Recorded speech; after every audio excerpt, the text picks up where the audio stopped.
So imagine waking up and you find the world turn into a deadly, deadly game show, and you're the contestant. Um, if you've ever done that, good for you. If you haven't, which you probably haven't, say hello. Yep. Oh, sorry. Say hello to Dungeon Crawler Call.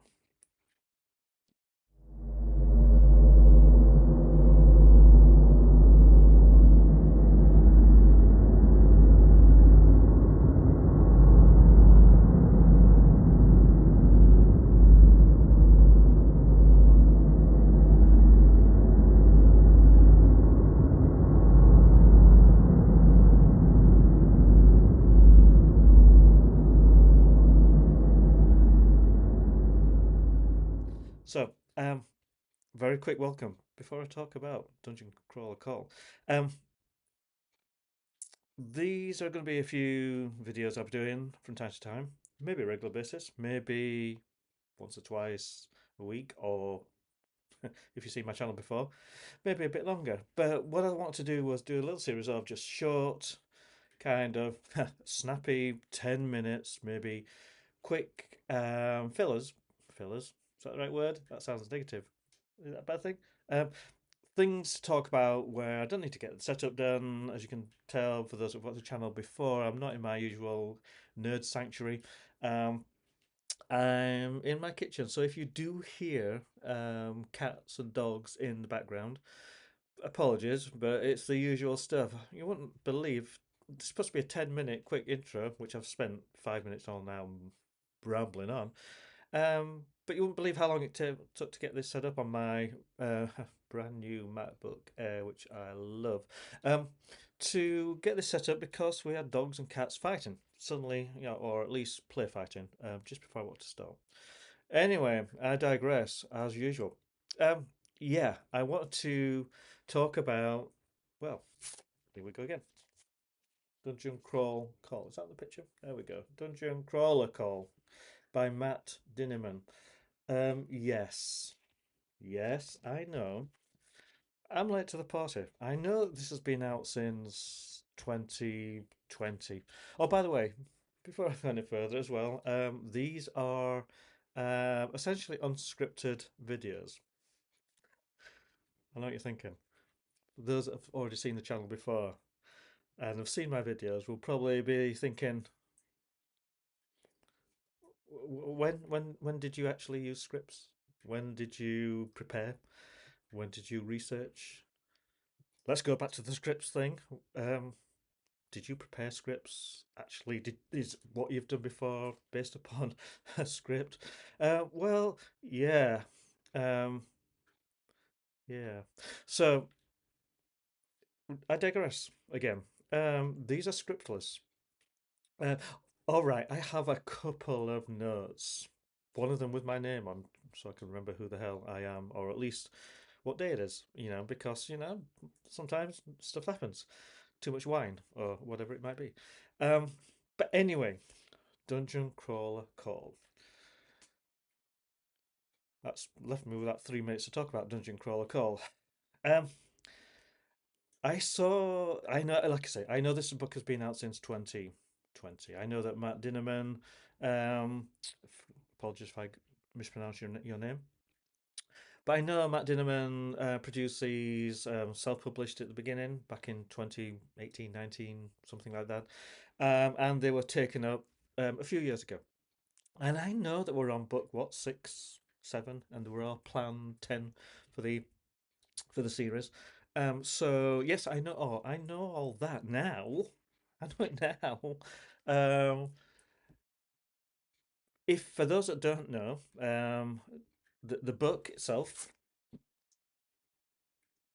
Okay, oh, turn around. There we go. There we go. Very nice. Which I've been reading. I'm nearly finished, about 3 quarters of the way through. Um, it's a kind of sci-fi lit RPG dark humor. If you're not too sure what lit RPG is, and I'm pretty sure if you're watching this, you probably are sure.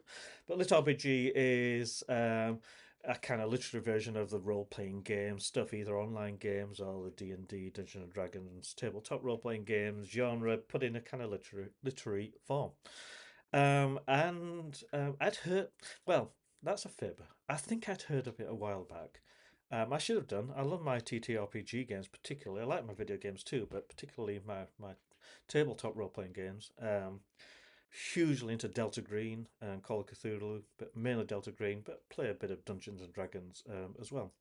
Um, but I've seen what was it? The Glass Cannon podcast, the Glass Cannon radio show that they do, the podcast do, with Joe O'Brien and Jared, and they do a kind of book club type thing, and they talked a few weeks ago about Dungeon Crawler Call. And suddenly it opened up this whole thing. Had people ringing in and writing in saying, "Yeah, I read it. It's great. It's great. It's great." So naturally, in my tried and tested a routine of basically getting into stuff many years after it's passed and being popular at the time, then I was bought it. It was actually bought by my nerdy geeky daughter who reads books for you know Scotland. Essentially, she has a ton of books. She has more books than is sensible. She buys too many books, and she's obsessed with all sorts of things nerdy. I have no idea where she gets that from. Um, she bought me the book a few weeks ago for Father's Day, and she said, "You got to read this." I went, "I know, I know, I got to read it. Everybody's telling me I got to read it." Well, not everybody's telling me. It felt like it was, but you know what I mean. So I picked up the book. Oh my God, the hype was real. I know there are some that suggest there are some negatives. So I'm not saying it's Chaucer or Shakespeare or anything like that. That sounds very pretentious and kind of snarky, but it's a grip. I love this book. So, um, for those that don't know, you have Cole, the aforementioned dungeon crawler. Cole. He's a kind of middle-aged man, is he? Wakes up one morning, or essentially wakes up essentially with a few moments to go before the end of the world is about to happen. I won't give too many spoilers away for this because I know there are people in the world that if you decide to talk about something, uh, I sat in my office the other day and somebody was discussing one of the Agatha Christie adaptations. I think it was it Death on the Nile or Murder on the Orient Express? Not too sure which one it was. We were just discussing it very briefly, and somebody said, "No spoilers, please," for a film based on a book that was written, I don't know, 100 years ago now. Anyway, I digress. Dungeon Crawler Call. If you haven't read it and you like your sci-fi, if you like your role-playing games, if you like your D&D stuff, but if you like a rollicking good yarn, read this book. Can you read it? I hear you asking. Or in my head, one of the two. Can you read this if you have no experience of video games and or role playing games? Yeah, I would think so. It does help, I think, if you do have a little bit of knowledge of what leveling up means and kind of basic stuff like that. But it does have a number of kind of more intricate mechanical aspects to it. Not many, but a few. You have Cole, you have his sidekick, which is his cat. Well, not his cat, his girlfriend's cat. He and his girlfriend had, I think, recently split up. He found out that she was cheating. And Princess Donut, or Donut as her name is, but we come to know her as Princess Donut. They find themselves in this world where essentially everything's gone. They're underground, and they're given a series of bizarre tests to go through these particular levels of this dungeon, to go down into deeper levels, and eventually, become, I don't know, free or at least succeed. This is all part of a kind of galactic game show. They're being watched, they're being observed, they're being cheered on, and all these things kind of take place. Um, it's bizarre. It's like I say, it is a kind of Indiana Jonesy type boom, boom, boom. The kind of the old sort of kind of do this, get out of it, move on to something else. But there is a surprising amount of character progression. There's in terms of learning about him, learning about the cat, learning about it's it's a deeper book than it's maybe given credit for. It's looked at as kind of rollicking yarn, which it is. It's looked at as being kind of this absurd gallows humor, which it has in abundance. It has these brilliant set pieces where they are excited, they are nerve tingling. They are bloody. There is, these are not for the faint-hearted. There is a little bit of, it's quite descriptive in terms of what takes place. But there's also humour in amongst that, but out with it as well. It doesn't kind of cross over too much. You don't think that wasn't kind of where I was expecting to laugh, but sometimes it does happen. The two characters, Carl is great in terms of what he starts to go through. The character of Donut, Princess Donut, is brilliant. It's absurd. I mean, for those of you that have cats, I have two. You'll see so much in Donut's character. It doesn't become a parody in terms of this is what cats are like, but it is incredible. It's witty, it's fast paced, the book. The dialogue is great. The dialogue just rattles along, and this balance between tension and comedy or lightheartedness is great. I think it's perfect. Yes, it's not necessarily going to be everybody's cup of tea. It might be too dark for some. Um, it might be too violent for some readers. It might put some people off the fact that there is, it's called dungeon crawler, which is obviously a term associated with role playing, and it might put some people off. Well, fair enough. But I would advise anybody that's maybe thinking, I'll give it a go, even if you haven't played D&D, even if you haven't played a RuneScape or Baldur's Gate 3. We'll need to play Baldur's Gate 3 today. Should be playing it today. I've played it for a few weeks. I'm going to play Baldur's Gate 3 once I've just done this. Well, once I've done this and video edited it, I'll be editing it as well. Shut up. I do edit. Shush. Shush. All right. I let it go um, when you scoffed about the not preparing notes and scripts. I'm not gonna stand for the editing smirk. Okay, maybe fair. Maybe fair.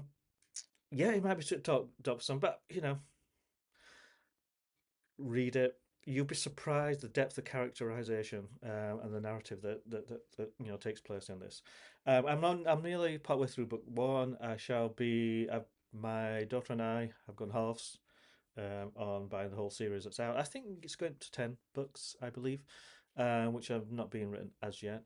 I'd love to speak to Matt Dinniman. So if you ever look at this, Matt, and I believe it does do some fan-based stuff. Am I a fan? I'm a fan. I'm a fan of Matt. I'm a fan of Carl and Donut. Um, I would love to talk to Matt Dinniman. I think we should do an interview sometime. I shall try and move past my "How fab are you" line of questioning, and we'll do something a little bit more, maybe, I don't know, sophisticated, because I'm a sophisticated guy. So anyway, this has probably gone on way longer than the 10 minutes I intended to, partly because I spent so much time talking about why I was going to do this. Maybe the future ones I'll be doing, regular bits and pieces for this, in addition to the more in-depth deep dives into all sorts of pop culture stuff. I'll be doing lots more of that stuff as well. I'm going to try and pull my finger out, as it were, and be a bit more prolific in this stuff. Um, oh yeah, I've got to do the like and dislike. So not like and dislike. No, no, don't dislike. Please don't dislike. So like the channel if you could. Subscribe to the channel if you could. That'd be nice. Um, if you want to message me and tell me about Dungeon Crawler Call, if you didn't like it, fine. Put your stuff down there in the comments. I'll tell you how much I think you're wrong. Um, we'll talk. We'll discuss. But also as well, if there's anything that you want me to discuss in these kind of 10-minute bites, I haven't decided what to call them yet. Do I call them bite size? Do they call them YouTube Shorts? No, that's already been taken, hasn't it? Bite size has been taken as well. Snippets, rambles, mini snippets, um, short ones, small ones, brief ones. I'll have a think. I'll have a think. Maybe just subscribe to the channel. That'd be nice. And then put comments on. That'd be all good. All right. Thank you for listening to this, and I'll still see you soon. Okay. Bye bye.